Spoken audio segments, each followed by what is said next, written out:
mean, just so you know, I look at all this stuff in which we seem so oblivious with horror now. I mean, we should have twigged. We should collectively have twigged much sooner. I should have twigged. For emergencies. Did you ever read their minutes, or were you wholly reliant on the CMO and the GCSA to relay to you what Sage had said? I think I did once or twice look at maybe more than that. I looked at what Sage had actually said, and Sage certainly produced a lot of documentation. That this advisor in particular thought. Had a low opinion of the health secretary.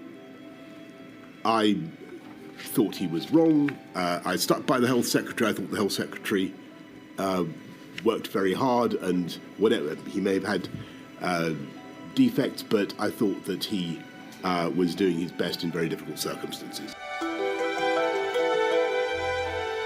I've apologised to one particular person who suffered abuse in that. In one of those publicised WhatsApp exchanges. But I would make a distinction between the type of language used and the decision-making processes of the government and what we got done. And I would submit that any powerful and effective government has, and I think of the Thatcher government or the Blair government, has a lot of challenging and competing characters whose views about each other might not be fit to print, but who get an awful lot done. So many people suffered, so many people lost their lives. Inevitably, in the course of trying to handle a very, very difficult pandemic in which we had to balance appalling harms on either side of the decision, we may have made mistakes.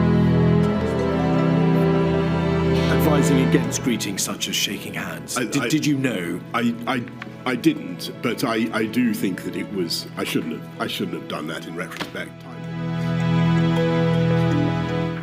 I was and looking with puzzlement at the graphs, and what I should have done, and though thankfully it was only a matter of a day or two before the thing was resolved, what I should have done was, as soon as I saw that graph, said, hang on, this is not coherent with what you're telling me about timeliness.